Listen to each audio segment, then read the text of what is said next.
I was 15, standing alone at LaGuardia Airport with a single suitcase. My mother had just uttered the words that would change everything. "You can figure it out." She shrugged before walking away with her new husband Gerald and his two kids. I watched in disbelief as they headed toward their gate for a luxury Maldives vacation without me. The shock left me frozen in place, a teenager suddenly abandoned with nowhere to go.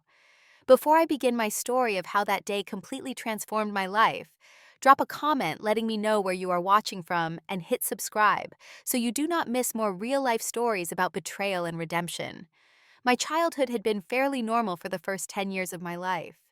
I remember our family home in the suburbs of Boston, a modest four-bedroom colonial with a big backyard where Dad would throw the football with me on weekends.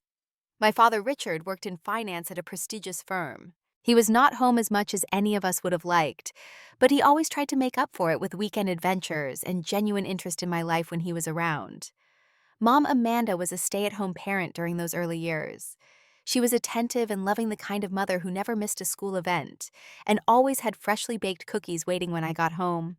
I remember her reading bedtime stories every night until I was 8, doing all the character voices that would make me laugh.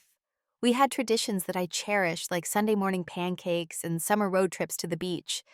My favorite memories from that time were our family dinners. No matter how busy Dad was, he always made it home for dinner at least 4 nights a week.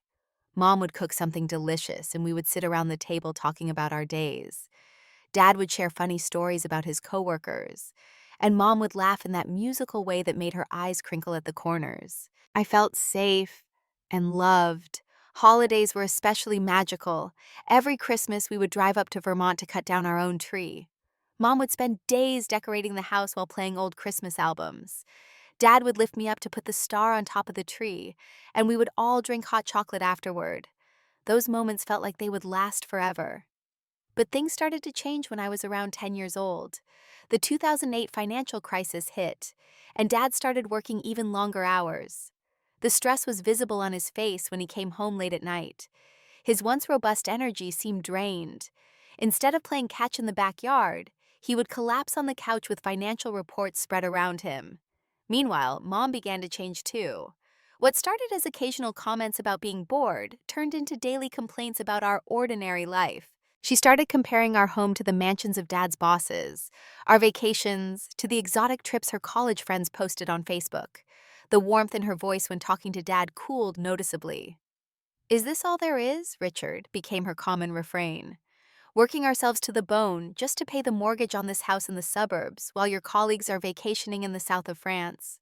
Dad would try to reassure her that they were doing well, that they had built a good life. "We have everything we need, Amanda. A beautiful home, a wonderful son, each other. Those guys at work are drowning in debt trying to keep up appearances." But Mom was not satisfied. The arguments started happening more frequently, usually late at night when they thought I was asleep. I would lie in bed, pillow over my head, trying to block out the sound of their raised voices. "You promised me more than this, Richard. You said we would travel the world, that we would have adventures. Instead, I am stuck in this house every day while you work yourself to death." "I am working this hard for us, Amanda. For our future, for Christopher's college fund. What do you want me to do?" "I want you to live up to your potential. Gerald makes twice what you do, and he still has time for his family." Gerald. That was the first time I heard his name, though. It certainly would not be the last. Gerald Thompson was one of Dad's business partners, a senior investment banker known for his flashy lifestyle and expensive tastes. Mom had met him at the company Christmas party that year, and apparently they had stayed in touch. At first, it seemed innocent enough. Mom told Dad she was helping Gerald organize charity fundraisers. She started dressing differently, wearing more makeup, buying new clothes that Dad would question the price of. She began going out more often to committee meetings and coming home late smelling of expensive perfume and wine. Dad grew increasingly withdrawn and irritable.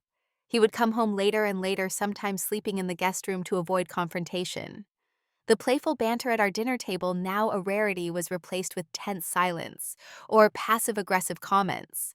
I was caught in the middle, watching my family disintegrate before my eyes without understanding why or how to stop it. I tried being the perfect son, bringing home good grades and staying out of trouble, hoping somehow that would fix whatever was broken between my parents. But the fractures in their marriage were beyond what an anxious 10-year-old could repair. By my 11th birthday, Dad had moved into an apartment downtown. Mom told me it was temporary, that they just needed some space to figure things out. I believed her because I needed to. The alternative was too painful to consider. 2 months later, Gerald's black Mercedes was parked in our driveway overnight for the first time. 6 months after that, divorce papers were served. My childhood as I knew it was over.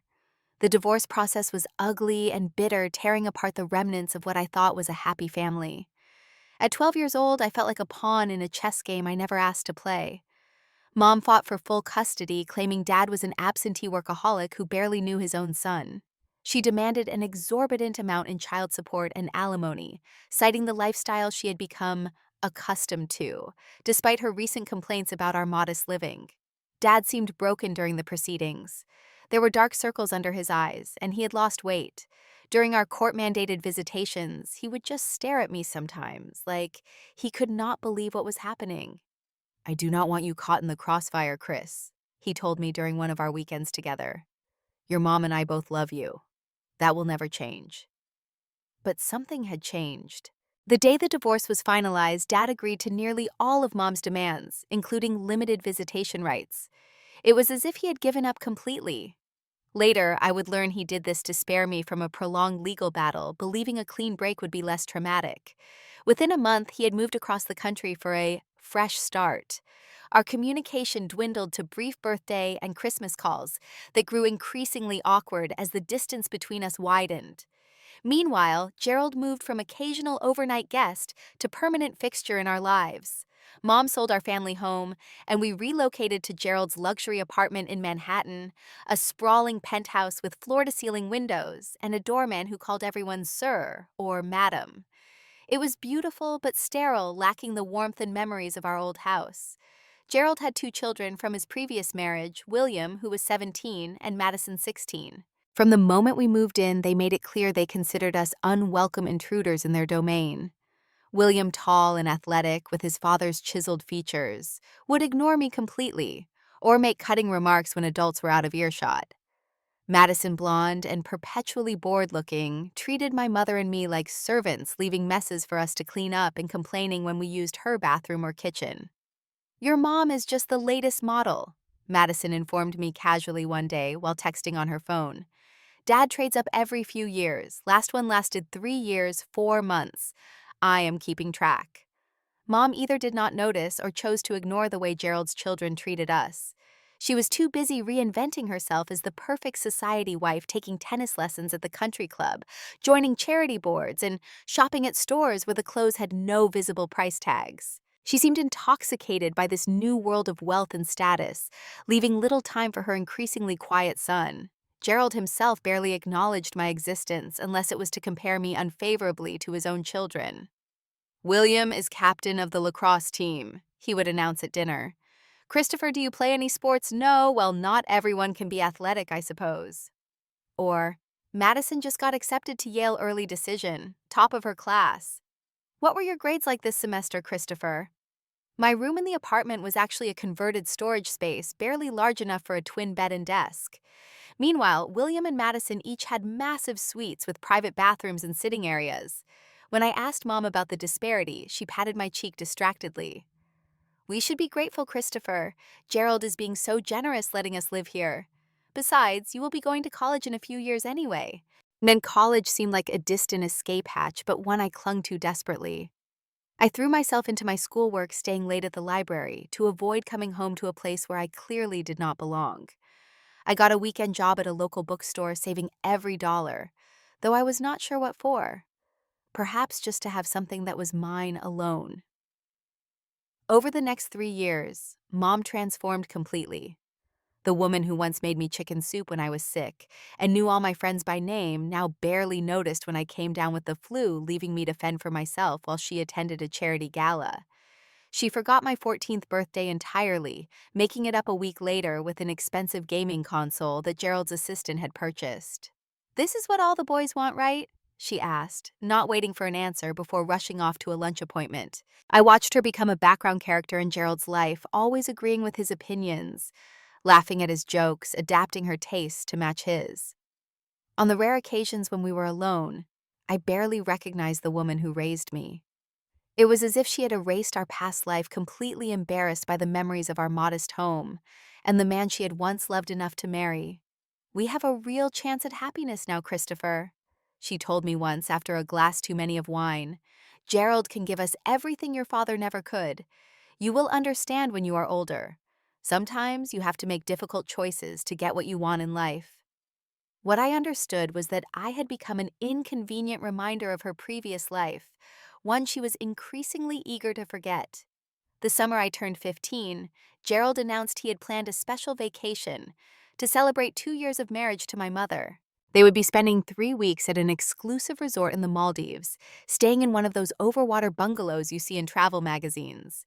"It is going to be epic," William boasted during dinner. "Private beach personal butler seaplane transfers. Dad knows how to do vacation right." "I have already bought 3 new bikinis," Madison added, smirking at my mother. "The resort has an amazing spa. We should do mother-daughter massages, Amanda. Would that not be cute, like we are actually related?" Mom laughed nervously and patted Madison's hand. "That sounds lovely, dear." Despite the tension, I felt a flutter of excitement. A family vacation, even with people who barely tolerated me, sounded like a chance to finally spend some quality time with Mom. Maybe away from New York, she would remember who she used to be. Maybe she would see how William and Madison treated me when we were all together for an extended period. "When do we leave?" I asked, trying to sound casual. Gerald exchanged a look with my mother that I could not quite interpret. "The travel arrangements are being finalized," he said vaguely. "Amanda will fill you in on the details." Over the next few weeks, I tried to prepare for the trip. I had never been anywhere tropical before, so I researched the Maldives online, learning about the marine life we might see while snorkeling and the local culture. I picked up extra shifts at the bookstore and used my savings to buy a good quality rash guard and a waterproof camera. I even watched YouTube videos on proper etiquette at luxury resorts, determined not to embarrass myself or give William and Madison more ammunition against me. I also secretly bought a silver bracelet for Mom with a small blue topaz charm, the color of the ocean we would be visiting together. I planned to give it to her during the trip, a peace offering of sorts, and a reminder of the connection we once had. About a week before the supposed departure date, I overheard Gerald and Mom talking in their bedroom when they thought I was asleep. "The passport situation is becoming complicated," Gerald was saying. "My contact at the State Department says expedited processing still takes at least 2 to 3 weeks. We cannot wait that long." "What are we going to do?" Mom's voice had a panicky edge to it. "We cannot cancel the trip. The kids are so excited." "We do not have to cancel. We just have to make a decision about Christopher." There was a long pause. "He is going to be devastated." "Amanda, be reasonable. The resort cost a fortune. Everything is paid for 4 people, not 5. We cannot just add him at the last minute, even if we solve the passport issue. Besides, he is 15, practically an adult. When I was 15, I was working summer jobs and taking care of myself." I know, you are right. I will figure something out. Maybe my sister could take him for a few weeks." I backed away from the door, heart pounding. They were planning to leave me behind. All my excitement, my careful preparations, my hopes for reconnecting with Mom collapsed in an instant. I retreated to my room and sat on the edge of my bed, the small jewelry box with Mom's bracelet mocking me from the desk drawer. The next morning, I directly asked Mom about our departure date, trying to force the issue into the open. She avoided eye contact, mumbling something about still finalizing the details before rushing out to a nail appointment. When I checked the family shared calendar on the kitchen tablet, I found an entry for Maldives departure in 3 days' time. My name was conspicuously absent from the note. That night, I searched through Gerald's emails while everyone was asleep, something I had never done before. There it was, confirmation from the travel agency, 4 first-class tickets to Maldives.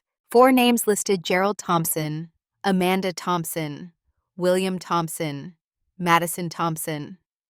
Christopher Adams was nowhere to be found. The night before their departure, I confronted Mom in the kitchen after Gerald and his kids had gone to bed. "Am I going on this trip?" I asked bluntly. She flinched, then busied herself cleaning an already spotless countertop. "Christopher, there have been some complications with your passport. It expired, and we did not realize until too late." "That is not true. My passport is valid until next year. I checked it last week when I was getting ready for the trip. The trip you all never planned to include me on." Mom's shoulders slumped, the facade cracking momentarily. "It is complicated, Christopher. Gerald planned this trip before we were married. It was always meant to be just him and his children. He added me later as an anniversary gift. So tell him to add me too. Tell him you will not go without your son." She would not meet my eyes. "It is not that simple. The resort is very exclusive. Everything is booked for 4 people specifically. The bungalow only has 2 bedrooms. I could sleep on a couch. I could share a room with William. Christopher, please try to understand. This is important to me.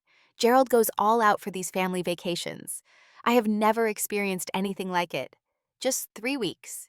You will be fine on your own for 3 weeks." "Family vacations," I repeated. "But I am your family too, Mom. At least I thought I was." She finally looked at me, a flash of the mother I remembered crossing her face. "Of course you are. This is just a difficult situation. We will take a special trip, just you and me, when we get back. I promise." I knew a meaningless promise when I heard one. I went to bed that night with the sick certainty that tomorrow would confirm what I already knew in the new life my mother had chosen. I was an afterthought at best, an inconvenience at worst. The day of departure arrived with a flurry of activity. The apartment was chaos as Louis Vuitton suitcases were packed and repacked last minute, shopping bags arrived with resort wear that had been forgotten, and Gerald barked orders at everyone about weight restrictions and schedules. "Car will be here in 20 minutes. If you are not ready, we leave without you." I sat on the couch watching it all unfold with a hollow feeling in my chest. Mom avoided looking at me directly as she fluttered around checking her travel documents and makeup bag for the 3rd time. William and Madison were arguing about who would get the better bedroom at the resort, completely ignoring my existence as usual. "Christopher." Mom finally acknowledged me as the doorman called up to announce their car had arrived. "We need to talk quickly." She led me to the kitchen while Gerald supervised the loading of the luggage. "Here is the situation," she said, speaking rapidly. "Mrs. Winters in 12B will check in on you every couple of days. I have left money for food in the cookie jar, about $500, which should be more than enough. All the emergency numbers are on the fridge. Do not have friends over, do not order room service charged to the apartment, and absolutely do not touch Gerald's liquor cabinet." I stared at her in disbelief. "You are actually leaving me alone in the apartment for 3 weeks? Is that even legal?" "You are 15, not 5, she replied, a defensive edge to her voice. "Plenty of teenagers stay home alone. It is New York City, not some dangerous place. There is doorman security 24/7, and Mrs. Winters has our spare key. You will be perfectly fine." "Amanda, now," Gerald called from the foyer. "Coming," she sang out before turning back to me. "We really have to go. Our flight is at noon, and you know what LaGuardia security is like." She gave me a quick, awkward hug.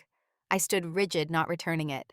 Something inside me had gone cold. The ride to the airport was tense. I sat as far from everyone as possible in the town car, staring out the window, while Madison complained about the traffic, and William played some game on his phone at full volume. Mom kept glancing at me nervously while Gerald checked his watch every 30 seconds. At the terminal, everything moved quickly until we reached the check-in counter. The agent looked at our passports, then frowned. "I have 4 passengers in this reservation, Mr. and Mrs. Thompson, William Thompson, and Madison Thompson. Is there another reservation for—" She looked at me questioningly. "No," Gerald said firmly. "Just the 4 of us." The agent nodded and continued processing their boarding passes. I stood there, my suspicions now confirmed in the most public, humiliating way possible. "Amanda, handle this," Gerald muttered, ushering William and Madison toward the security line. "We will meet you at the gate." Mom pulled me aside to a row of empty seats. Her eyes darted around nervously, never quite landing on my face. "Christopher, I need you to be mature about this. The situation is complicated. Gerald only agreed to take the 4 of us. This trip is very important to me. I need this time with him and the kids to really cement our family bond. Your family, I said quietly. Not mine. Do not be dramatic. Of course you are family. But I need this vacation, Christopher. I need a break. From everything. The implication hung in the air between us. A break from me. So what am I supposed to do? Just go back to the apartment alone for 3 weeks? She glanced at her watch. You can take a taxi back. Here's some cash. She thrust a $100 bill into my hand. Or you could call one of your friends, see if you can stay with them for a while. My friend's mom, we moved away from everyone I knew 3 years ago. I barely know anyone in New York. You are resourceful, Christopher. You will figure something out. She stood up, already edging toward the security line where Gerald was impatiently waving her over. I have to go. We will talk when I get back. Mom, my voice cracked. Please do not do this. Do not leave me here. For a moment, I thought I saw a flicker of the mother. I remembered a hesitation in her step. But then Madison called out, Amanda, Dad is getting super annoyed, and the moment passed. You can figure it out. She shrugged, then turned and walked away, rolling her carry-on behind her without looking back. I watched them go through security, Mom laughing at something Gerald said, Madison texting furiously, William shoving his brother playfully. They looked like a perfect family of 4 with no missing pieces. As they disappeared toward their gate, Madison turned back and caught my eye. She smirked and gave a little wave, the satisfaction evident on her face. I had finally been removed from the picture completely. And just like that, at 15 years old, I was abandoned in one of the busiest airports in the country, with a $100 bill, a suitcase I had packed for a trip I was never going on, and absolutely nowhere to go. I sat on a hard plastic chair in the terminal for what felt like an eternity, trying to process what had just happened. Travelers rushed past me, families dragging suitcases, business people talking loudly on phones, airport staff directing the constant flow of humanity, normal people with destinations and plans. I had neither. The shock gradually gave way to a hollow ache in my chest. My own mother had abandoned me, chosen a vacation with her new husband over her son. The finality of that betrayal was almost impossible to comprehend. I had known for years that I was slipping in her priorities, but some childish part of me had clung to the belief that when it truly mattered, she would choose me. That delusion was now shattered beyond repair. After about an hour, an airport employee, a middle-aged woman with kind eyes, approached me. Are you okay, honey? Are you waiting for someone? The concern in her voice nearly broke me. I swallowed hard against the lump in my throat. I am fine. My ride is just running late. She looked skeptical but nodded. All right. Let me know if you need any help. Customer service is right over there. I thanked her and pretended to check my phone, embarrassed and unwilling to admit the truth that my mother had discarded me like excess baggage before her luxury vacation. 5 hours later, I was still at the airport. The $100 Mom had given me would barely cover a taxi back to Manhattan. But what then? I did not have keys to the apartment, and Mrs. Winters from 12B, who supposedly would be checking on me, had gone to visit her daughter in Connecticut for the week, according to the doorman when I called. I was hungry, exhausted, and increasingly desperate. The same airport employee had walked by several times, her concerned glances making it clear she knew something was wrong. Soon, she would probably call security or child services. And then what would happen to me? Would I be put in foster care? Would Mom even care when she returned from paradise to find me gone?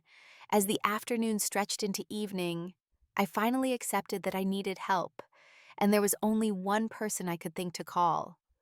I had not spoken to my father in over 3 years, apart from awkward birthday and holiday calls that had dwindled to nothing in the past year. I did not even know if his number still worked, but I had no other options. With shaking hands, I pulled out the small address book I still carried, a relic from my old life. My father's number was there, written in Mom's neat handwriting, from a time when she still cared about keeping our family connected. I dialed, expecting voicemail or a disconnect notice. To my shock, he answered on the second ring. Hello? His voice was exactly as I remembered, deep and steady. Dad. My voice cracked embarrassingly. It is Christopher. There was a moment of stunned silence. Chris, is everything okay? Are you all right? The genuine concern in his voice undid me. 3 years of stoic survival in my mother's new world crumbled in an instant. No, I admitted, tears finally breaking free. I am not all right. I am at LaGuardia Airport. Mom left me here. They went to the Maldives without me. I do not know what to do. I do not have anywhere to go. What? The shock in his voice was palpable. She left you at the airport alone. Yes, I choked out. Her and Gerald and his kids went on vacation. They did not want me to come. She just left me here. I have been here for hours. I am sorry to call you like this. I know we have not really talked in forever, but I did not know who else. Christopher, listen to me. He cut in, his voice suddenly firm and focused. You did exactly the right thing by calling me. Stay exactly where you are. Which terminal are you in? Terminal B, near the food court. Good, do not move. I am coming to get you. It will take me a couple of hours, but I am coming right now. Do you understand? Just stay put. You are coming, but are not you in California? The last I had heard, he had moved to San Francisco after the divorce. I am closer than you think. I will explain everything when I get there. Just stay where you are. Get something to eat if you are hungry, and I will be there as soon as humanly possible. I promise. Okay? I whispered, clinging to the phone like a lifeline. Chris. His voice softened. I am so sorry this happened, but it is going to be okay. I am coming for you. After we hung up, I sat in a daze, alternating between relief that help was coming and disbelief that my father, who had been a ghost in my life for years, had responded so immediately and decisively. I bought a sandwich from a nearby kiosk and checked the time. It was nearing 7 p.m. If Dad was driving from somewhere on the East Coast, it could indeed be a couple of hours before he arrived. What I did not expect was the text I received at 8:15 p.m. Chris, I will be landing at LaGuardia Private Aviation Terminal in 20 minutes. Stay where you are. I am sending someone to bring you to me. Landing Private Aviation Terminal. None of that made sense with the father. I remembered, the overworked investment banker who drove a sensible Audi and worried about mortgage payments. Before I could puzzle it out further, a man in a suit approached me. Christopher Adams, your father sent me to escort you. I am Howard, his chief of security. Chief of security. I followed Howard in a state of confusion through corridors and security checkpoints out onto the tarmac where the evening air was warm and heavy. And there, illuminated against the darkening sky, was a sleek private jet with the letters RA Enterprises emblazoned on the side. As I watched in disbelief, the door opened and stairs descended. And then my father was there, rushing down the steps. But this was not the father I remembered. This man was fit and tanned silver, threading through his dark hair at the temples, dressed in an impeccably tailored suit. His eyes, however, were exactly the same, and they were fixed on me with an intensity that made my chest tight. Christopher, he said, his voice breaking slightly as he reached me. And then he did something my father had rarely done even before the divorce. He pulled me into a fierce hug, holding on as if he might never let go. That hug on the tarmac broke something inside me, a dam I had built to hold back 3 years of hurt and loneliness. I clung to my father, sobbing like a much younger child, while airport personnel pretended not to notice. Dad just held on one hand on the back of my head, murmuring that everything would be okay now. When I finally pulled myself together enough to step back, I wiped my face on my sleeve, embarrassed by the breakdown. I am sorry. I did not mean to fall apart like that. Dad squeezed my shoulder. You have nothing to apologize for, nothing at all. Come on, let us get you on board and we can talk. The inside of the jet was like nothing I had ever seen, all cream leather and polished wood. A flight attendant took my battered suitcase while Dad guided me to a set of seats facing each other across a small table. Water, soda. Are you hungry? He asked as the attendant hovered nearby. Just water, thanks, and maybe some food. I have not eaten much today. While a meal was being prepared, Dad studied my face with an intensity that made me self-conscious. You have grown so much, he said finally. You look like a young man now. I guess. I fidgeted with my water glass. Dad, what is all this? The private jet, the security guy. What happened to San Francisco? Dad smiled ruefully. That is a long story. The short version is that after the divorce, I needed a complete change. I had a business idea I had been sitting on for years, an algorithm for predicting market fluctuations that Gerald and the others at the firm had dismissed as too risky. I decided to bet everything on it. It obviously worked out, I said, glancing around the luxurious cabin. Beyond my wildest expectations, he admitted. I founded RA Enterprises 4 years ago. We started small, just me and two programmers in a tiny office in Boston. Now we have offices in 6 countries and over 500 employees. So you are rich now? I could not keep the surprise from my voice. The contrast with the father I remembered who had carefully budgeted for family vacations and worried about my college fund was jarring. That is not how I would put it, but yes, the company has been very successful. He leaned forward. But none of that matters right now. What matters is what happened today. Tell me everything. As the jet took off, I explained the whole situation, Mom's transformation after marrying Gerald, how I had been relegated to the fringes of their new family, the discovery that I was never included in the vacation plans, and finally the abandonment at the airport. Dad listened without interrupting, his expression growing increasingly troubled. I should have fought harder for custody, he said when I finished, regret heavy in his voice. I thought I was doing the right thing, giving you stability, avoiding a prolonged court battle. But I was wrong. I am so sorry, Chris. Why did you disappear? I asked the question that had haunted me for 3 years. You just left. Dad rubbed his face, suddenly looking tired. After the divorce, I was in a bad place. The firm had pushed me out.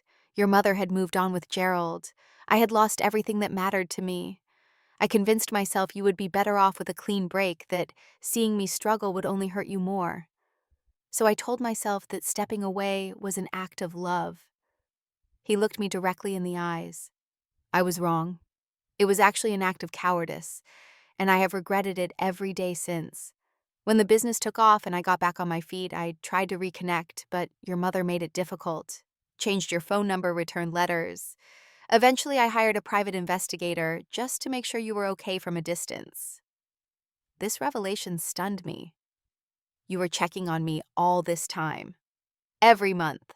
I knew you were attending Westridge Prep, that you worked at a bookstore on weekends, that you were on the debate team. I told myself I was respecting your space, waiting for the right time. But the truth is, I was afraid you would not want me in your life anymore, that you would be angry about how I handled things. And I would have deserved that anger. The flight attendant brought a plate of food, interrupting our conversation. As I ate, Dad explained that we were flying to his home in Connecticut, a property on the water about an hour outside New York City. You can stay with me as long as you want, he said. I have plenty of room. But first things first, we need to get you settled and comfortable. Then we can figure out next steps regarding your mother. The idea of living with my father, this new version of him that I barely knew, was both exciting and terrifying. But as the lights of New York receded below us, I felt something I had not experienced in years: hope. We landed at a small private airfield where a car was waiting. The drive to Dad's house took us through winding country roads, finally turning onto a long driveway bordered by mature trees. When we pulled up to the house, I could not help but gasp. It was not as ostentatiously luxurious as Gerald's Manhattan penthouse, but it was far more impressive, a sprawling New England-style mansion set on what looked like several acres of land sloping down to the water. Warm lights glowed from the windows, making it look welcoming despite its size. Home sweet home, Dad said quietly, watching my reaction. I bought it last year when I decided to move back east to be closer to you. That simple statement, that he had moved across the country specifically to be near me, even though we were not in contact, affected me more deeply than I wanted to admit. Inside the house was surprisingly comfortable given its size, with overstuffed couches and bookshelves lining many of the walls. Dad gave me a quick tour, ending at what he called my room, a spacious bedroom suite with its own bathroom and sitting area. I had it prepared a while ago, he admitted somewhat sheepishly. Just in case you ever wanted to visit. The closet has some clothes that should fit you, but we can go shopping tomorrow for anything else you need. I walked into the room, taking in the navy blue bedding, the desk equipped with a high-end laptop, the shelf with books that matched my interests exactly. This was not a guest room thrown together at the last minute. This was a space that had been carefully created for me by a father who had never stopped hoping I would one day be part of his life again. "Thank you," I managed to say, past the lump in my throat, "for coming to get me, for all of this." Dad smiled, his eyes suspiciously bright. "Get some rest, Christopher. We have a lot to talk about tomorrow, but for now you are safe. And you are home." The next morning, I woke disoriented in the unfamiliar room, momentarily confused by the sound of waves outside my window instead of New York traffic. Then the events of the previous day came rushing back: Mom's abandonment, Dad's unexpected rescue, the revelation of his new life. I showered and dressed in some of the clothes from the closet, which fit surprisingly well, before making my way downstairs. I found Dad in a sunlit kitchen talking on the phone, while a woman in chef's whites prepared what looked like enough breakfast to feed an army. "Ah, there he is," Dad said, ending his call. "Christopher, this is Rosa. She keeps me fed and makes sure I do not live entirely on coffee and takeout." Rosa smiled warmly. "Your father has told me so much about you. Sit. You need a good breakfast after your ordeal yesterday." As we ate, Dad outlined his plan for the day. "First, we should go shopping for anything you need. Then I thought we might meet with Dr. Warner. She is a child psychologist I know. Given the situation, it might be helpful to talk through some of what has happened with a professional." "I do not need a shrink," I protested automatically. Dad held up his hands. "Just a conversation. No pressure. But what happened yesterday, and really the past few years, is a lot for anyone to process, let alone a 15-year-old. It cannot hurt to have another supportive person in your corner." After breakfast, we drove to a nearby town in Dad's surprisingly modest car, a Tesla, rather than some flashy sports car. "The jet is for business necessity," he explained, catching my surprised look. "But I prefer to keep things simple day to day." Shopping with Dad was surreal. He was neither controlling like Gerald nor disinterested like Mom had become. Instead, he asked what I liked, offered opinions when asked, and seemed genuinely happy to spend time with me. By the end of the morning, we had purchased enough clothes and necessities for me to be comfortable for an extended stay. The meeting with Dr. Warner was equally surprising. Instead of a sterile office with a couch, we met her at a casual restaurant by the water. She was younger than I expected, with an easy smile and no notepad in sight. "This is just a chance to get acquainted," she explained. "Think of me as a resource, not a requirement. Your dad thought you might appreciate having someone objective to talk to about everything that is going on." Despite my initial reluctance, I found myself opening up to her about some of what life had been like with Mom and Gerald. Dr. Warner listened attentively, asking thoughtful questions without judgment. By the end of lunch, I had agreed to meet with her once a week. It did not feel like therapy, just a chance to sort through my jumbled thoughts with someone who might help make sense of them. Back at the house, Dad gave me space to settle in, showing me the grounds, including a pool tennis court and private beach access. It was clear he had built a good life here, but what struck me most was how he kept emphasizing that this was now my home too, if I wanted it to be. That evening, as we sat on the back deck watching the sunset over the water, Dad broached the subject we had been circling around. "Christopher, we need to discuss next steps regarding your mother. What she did, leaving a minor alone without proper arrangements, is legally abandonment. There could be serious consequences." I poked at the remains of my dessert, conflicted. Despite everything, the idea of getting Mom in legal trouble made me uncomfortable. What kind of consequences? She could potentially face charges. At minimum, it gives us grounds to petition for a change in custody arrangements. I have already spoken with my attorney. He believes we have a strong case for you to live with me permanently if that is what you want. She would lose custody just like that. Dad's expression softened. "It is not about punishing your mother, Chris. It is about ensuring your safety and well-being. What she did was dangerous and irresponsible. What if you had not called me? What if you had no way to reach me? A 15-year-old alone in New York City with nowhere to go is incredibly vulnerable." I knew he was right, but the finality of it was overwhelming. Despite her recent behavior, she was still my mother, the woman who had read me bedtime stories and bandaged my skinned knees, who had once been the center of my world. Would I ever see her again? My voice sounded small to my own ears. "Of course you would. This would not be about cutting her out of your life. It would be about establishing a safer, more stable primary residence for you. He paused, studying my face. But nothing has to be decided tonight. Your mother and Gerald are in the Maldives for another 2.5 weeks. We have time to consider all options. What about school? I'm supposed to start at Westridge again in a month. There are excellent schools here, or we could arrange transportation to Westridge if you prefer consistency. Whatever makes this transition easiest for you. The way he said it, making my comfort the priority, was so different from how decisions had been made in Mom's household, where Gerald's preferences always came first and everyone else adapted. I think I would like a fresh start, I admitted. Westridge was never really a good fit anyway. It was Gerald's alma mater, so Mom insisted I go there. But I always felt like an outsider. Dad nodded. A fresh start sounds good. We will look into local schools tomorrow. Over the next week, I settled into a routine at Dad's house. Mornings swimming in the pool or walking on the beach, afternoons exploring the extensive library, or learning about Dad's business, which was far more interesting than I had expected, and evenings talking on the deck, catching up on 3 years of missed conversations.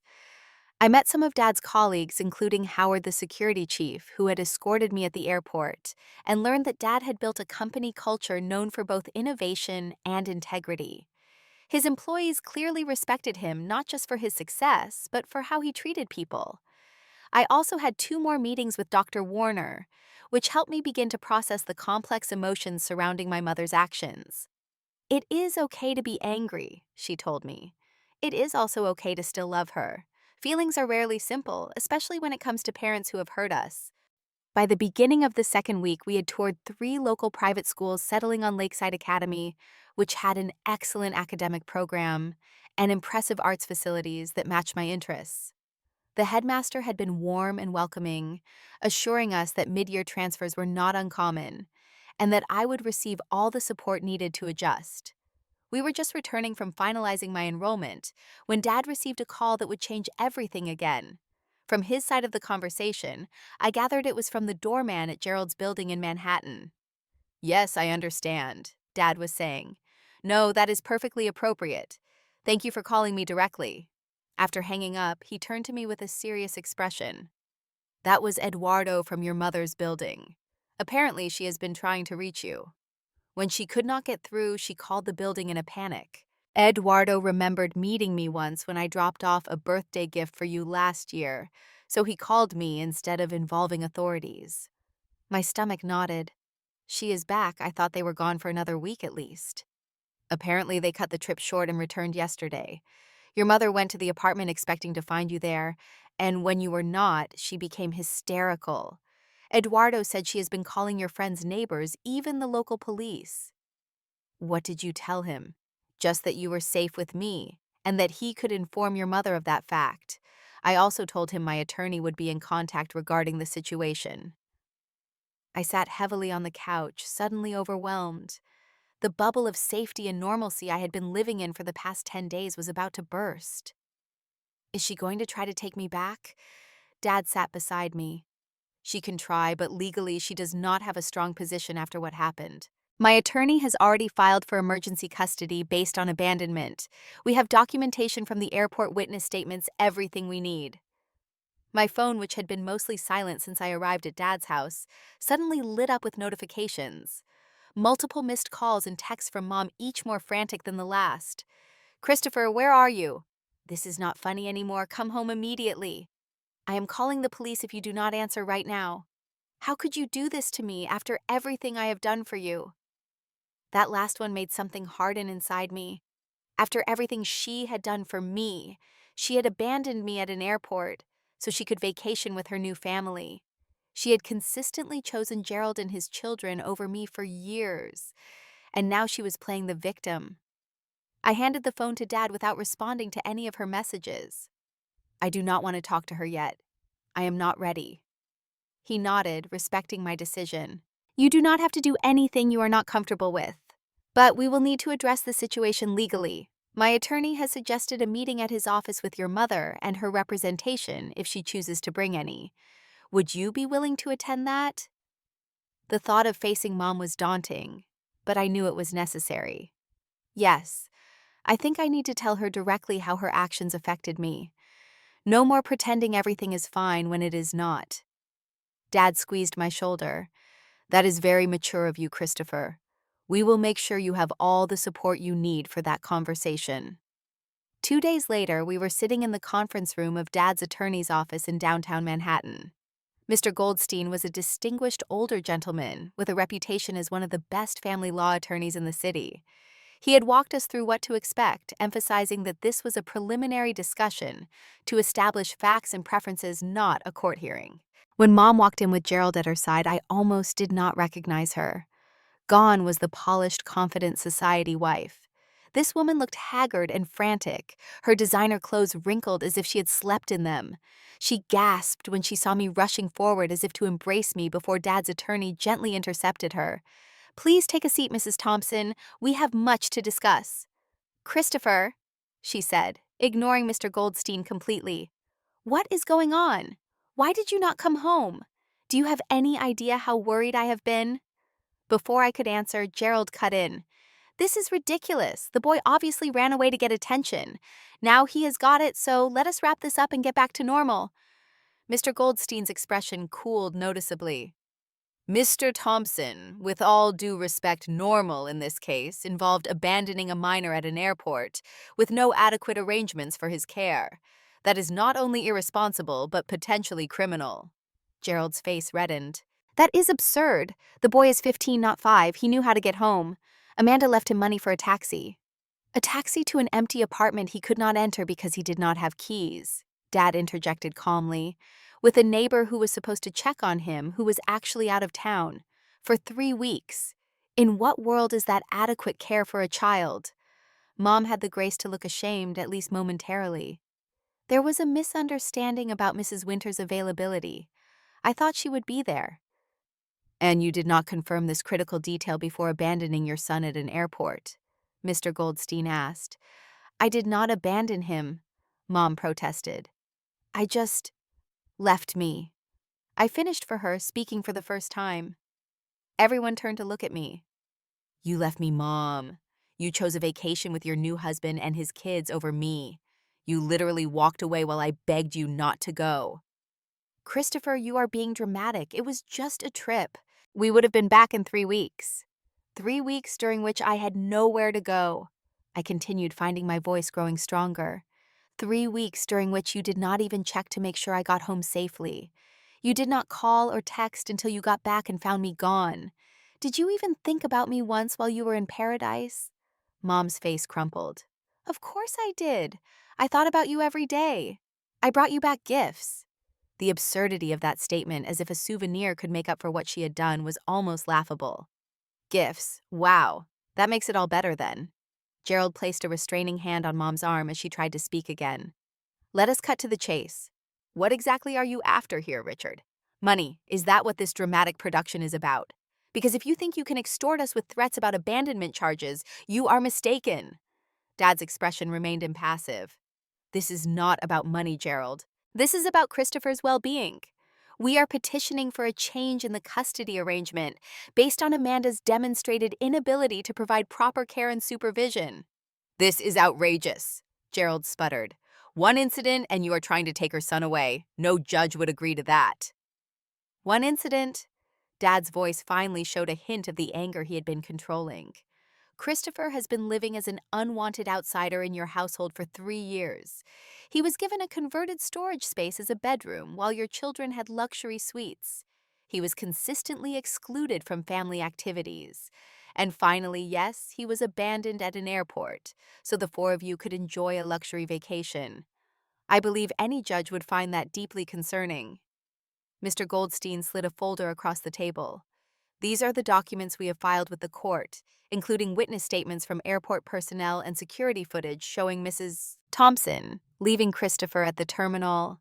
We also have statements from Christopher's therapist regarding the emotional impact of this and other incidents. I suggest you review them carefully with your attorney." Mom was openly crying now. "You cannot take my son. Richard, please. It was a mistake, a terrible mistake. I will make it up to him. Christopher, tell them you want to come home." I looked at her, this woman who had been the center of my world for so long, and felt a strange mix of pity and resolution. That has not been my home for a long time, Mom, and you have not really wanted me there either. We both know that. That is not true. I love you. You are my son. Then why did you leave me behind? Why did you choose them over me, not just at the airport, but every day for the past 3 years? She had no answer for that, just more tears. Gerald, however, was calculating his initial bluster, giving way to a more strategic approach. Perhaps we can work out a compromise, he suggested smoothly. Joint custody. Christopher could spend weekends and holidays with us, school weeks with Richard. That seems reasonable, does not it? Mr. Goldstein looked to me then. Dad, my client's primary concern is Christopher's preference and well-being. Christopher, would you like to share your thoughts on that arrangement? All eyes turned to me again. I took a deep breath. I want to live with Dad full-time. I have enrolled in a new school near his home. I am starting to build a life there. I do not want to go back to living in your apartment even part-time. Mom's sob was like a physical thing in the room. Gerald's expression darkened. This is your doing, he said to Dad. You have poisoned him against us, bought his affection with your new money. Dad remained calm. Christopher called me from the airport, Gerald. I did not seek him out. He reached out to me because he had nowhere else to turn after you two abandoned him. Everything that has followed has been in response to that action. If anyone has damaged their relationship with Christopher, it was not me. The meeting continued for another hour with Mr. Goldstein outlining the legal process ahead and the evidence supporting our position. Throughout it all, Mom alternated between tearful pleas and angry accusations, while Gerald became increasingly hostile as he realized this would not be easily resolved in their favor. By the time we left, it was clear that a court battle was likely. As we rode the elevator down to the lobby, I felt emotionally drained, but also strangely liberated. For the first time, I had spoken my truth to my mother without minimizing or making excuses for her behavior. Whatever happened next, I had stood up for myself. In the days following the meeting, Mom launched a desperate campaign to win me back. She called and texted constantly, swinging between tearful apologies and angry accusations of betrayal. She sent expensive gifts to Dad's house, all of which I asked him to return. She even showed up unannounced one afternoon, forcing the security team to politely but firmly turn her away at the gate. The court date for the custody hearing was set for 3 weeks away.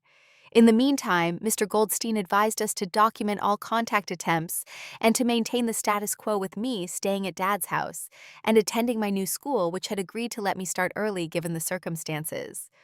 Lakeside Academy turned out to be a revelation.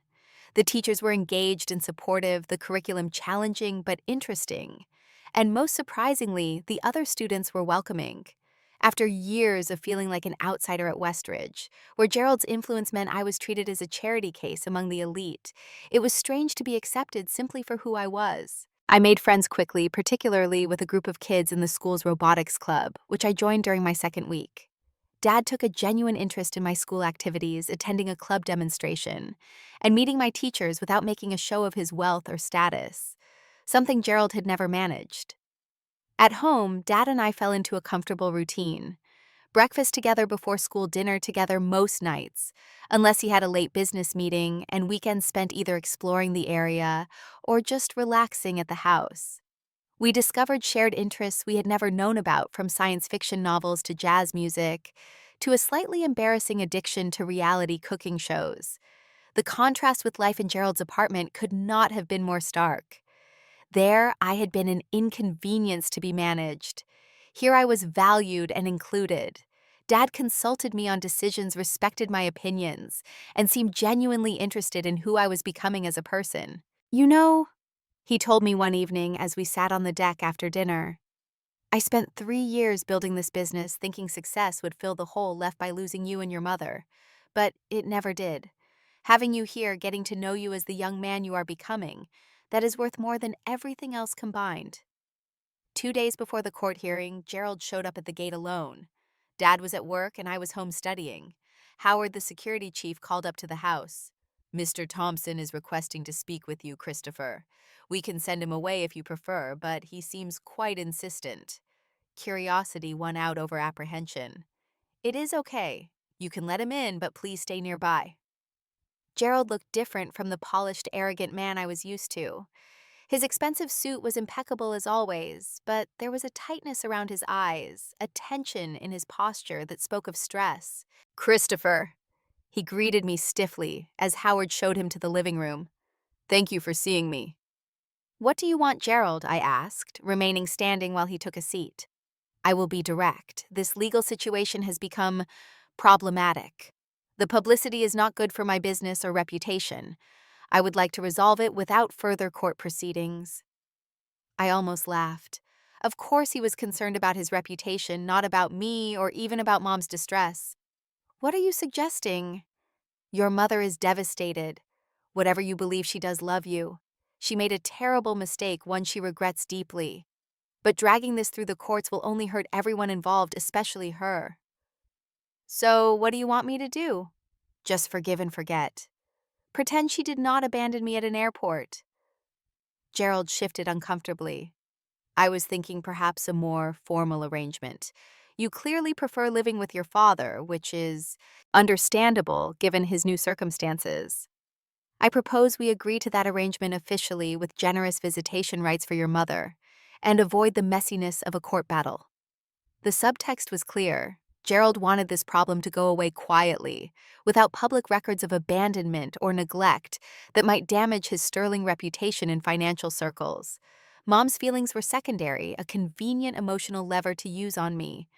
"Where is Mom now?" I asked. "At home. She does not know I am here. She has been unwell since all this began. Hardly eating, not sleeping. Her doctor prescribed something to help her rest." I studied him, trying to discern if he was being truthful or manipulative. "If I agree to this private arrangement, what exactly would it involve?" "You would continue living with your father permanently. Your mother would have scheduled visitation perhaps 1 weekend a month, some holidays. We would provide financial support for your education, of course. Dad is already taking care of my education, and I do not think he wants or needs your money."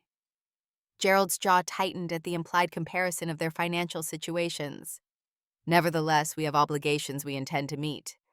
"What about Mom? Does she agree with this proposal?" A flicker of discomfort crossed Gerald's face. "She will accept whatever arrangement keeps you in her life.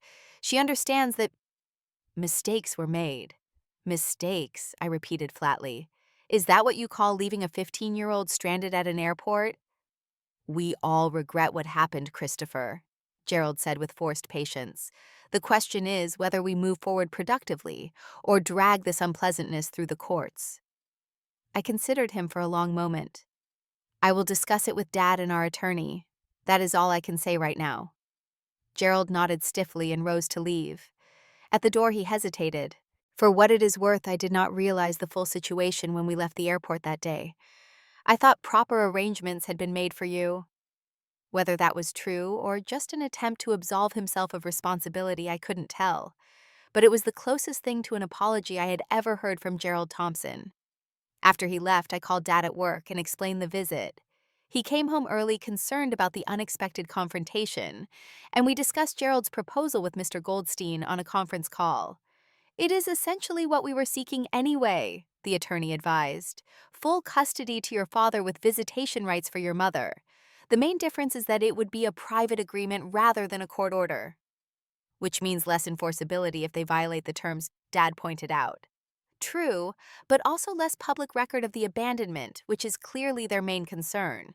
We could insist on having the agreement formally registered with the court to give it more teeth."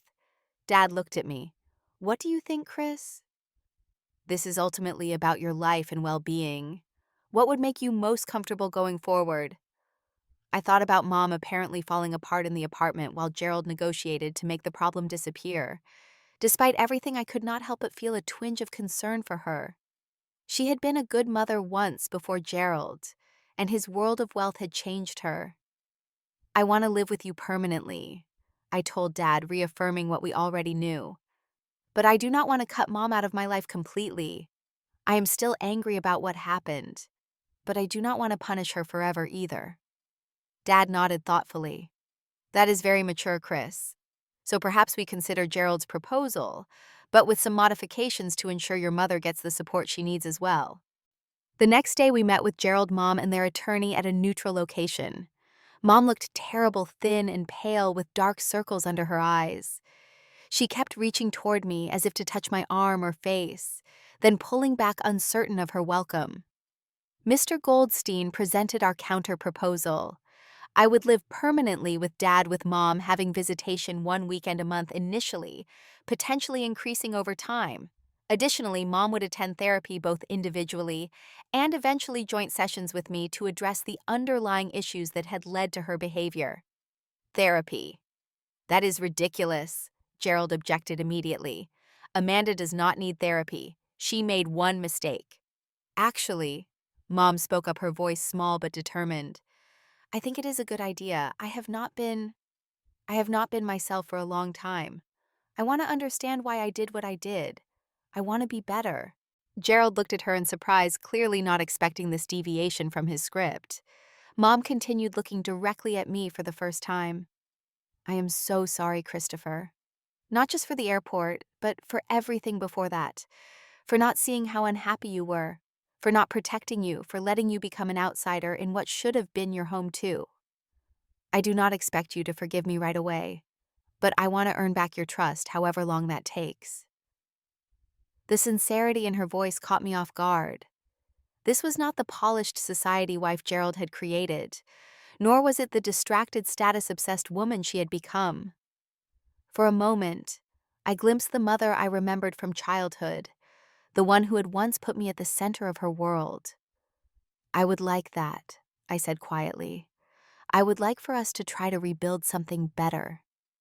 With that core understanding established, the attorneys worked out the details of the agreement. By the end of the meeting, we had a document that gave Dad full legal custody, established a visitation schedule for Mom, required therapy for her with quarterly progress reports, and included provisions for review and potential adjustment of the arrangement after 6 months. Gerald was clearly unhappy with several aspects, particularly the therapy requirement and its documentation, but Mom overruled his objections. This is my son, Gerald. I will do whatever it takes to make things right. As we were leaving, Mom asked if she could speak with me privately for a moment. Dad checked if I was comfortable with this, and when I nodded, he and Mr. Goldstein stepped away to give us space. I want you to know, she said, her voice trembling slightly, that I have made some changes already. I moved out of Gerald's apartment 2 days ago. I am staying in a hotel while I look for my own place. This surprised me. You left Gerald? Not exactly. We are taking some time apart while I sort myself out. I realized I lost myself in his world, in trying to be who I thought he wanted me to be. I forgot what really mattered. She reached out hesitantly, and when I did not pull away, she gently touched my cheek. I forgot who I was before all this, the mother I used to be. I want to find her again. I did not know what to say, caught between lingering hurt and a tentative hope that perhaps something of our original relationship could be salvaged. Mom seemed to understand, not pushing for more than I could give in that moment. I know it will take time, she said. I know I have to earn back your trust. But I am going to try, Christopher. Really try this time. As Dad and I drove back to Connecticut, I felt a strange mix of emotions: relief that the legal battle was over, cautious optimism about Mom's apparent transformation, and a deep gratitude for the stability Dad had provided when I needed it most. Do you think she means it? I asked Dad. About changing, about finding herself again. Dad considered this carefully before answering.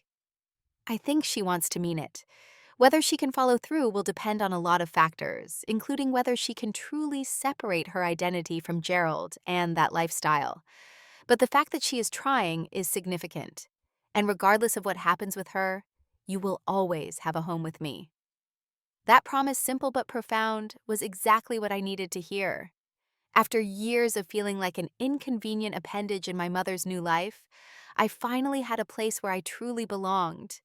It has been 20 years since that summer when my mother abandoned me at LaGuardia Airport. I am 35 now, with a successful career in technology and a family of my own. Looking back on that painful time, I can see how it became a turning point that ultimately led to a better life than I might have had otherwise. The healing process was neither quick nor easy. The first 6 months of living with Dad were an adjustment for both of us, learning how to be father and son again after years apart. There were awkward moments, misunderstandings, and occasionally arguments. But there was also laughter, growing trust, and a deepening bond that has remained one of the most important relationships in my life. Mom kept her word about therapy, working diligently with a skilled psychologist to understand the insecurities and fears that had driven her destructive choices. Our monthly visits were tense, at first conversations stilted and superficial. But gradually, as she did the hard work of confronting her issues, something authentic began to emerge from beneath the facade she had constructed. 6 months after moving out of Gerald's apartment, she filed for divorce. He fought it bitterly, especially the financial settlement. But Mom stood her ground with a newfound strength that surprised everyone, including herself. She ended up with a modest but comfortable settlement that allowed her to buy a small house in Connecticut not far from Dad's place, and to return to school to finish the education she had abandoned when she married Dad. Our relationship slowly improved. By the time I graduated high school, we were able to celebrate together comfortably, Mom and Dad sitting on opposite sides of the auditorium, but both genuinely proud of my accomplishments. When I headed to college, Mom called regularly just to check in, never pressuring or demanding, simply staying connected in a way that felt supportive rather than suffocating. Dad remained my rock throughout those years, offering guidance when asked, but giving me space to make my own decisions and mistakes. He taught me about business and investing, but more importantly, he modeled integrity, showing me through his actions that true success comes from treating people with respect and standing by your commitments. The lessons I learned from both my parents, including the painful ones, shaped the person I became. From Dad, I learned resilience, the importance of second chances, and that it is never too late to rebuild what has been broken. From Mom, I learned that people can change if they truly want to, that facing your failures takes enormous courage, and that love can survive even the deepest betrayals if there is genuine remorse and effort to make amends. Those insights led me to create the Second Chance Foundation 10 years ago, a nonprofit organization that supports children from disrupted homes and helps families in crisis find healthier ways to communicate and rebuild trust. We work particularly with teens who have experienced abandonment or neglect, providing therapy, educational support, and mentoring to help them understand that their worth is not determined by how others have treated them. Dad serves on our board of directors, bringing his business acumen and genuine compassion to our mission. Mom volunteers weekly as a peer counselor for parents working to repair damaged relationships with their children. Gerald, I hear, remarried twice more and continues his cycle of trading up for newer models. William and Madison occasionally appear in society pages, living the privileged but seemingly hollow lives their father mapped out for them. As for me, I found my own path. I married my college sweetheart Sarah 12 years ago. We have twin boys now, 10, who know their grandfather Richard as their devoted papa, who spoils them shamelessly, and their grandmother Amanda as the quiet but loving Nana, who teaches them to bake and tells them stories about when their dad was their age. Standing on my back deck now, watching my sons play catch while my father offers batting tips, I am struck by how life circles back in unexpected ways. The abandoned boy at the airport could never have imagined this future, this healing, this sense of completion. The journey here was painful but necessary. Sometimes life pushes us away from the people we think love us, only to lead us to the love that was always meant to be ours. True love is not measured by what we receive, but by what we are willing to give, even when we cannot be certain it will be returned. Have you ever experienced a betrayal that ultimately led to something better? Let me know in the comments, and do not forget to like, subscribe, and share this story if it touched your heart. Thank you for listening, and remember, even our darkest moments can lead us toward the light we are seeking.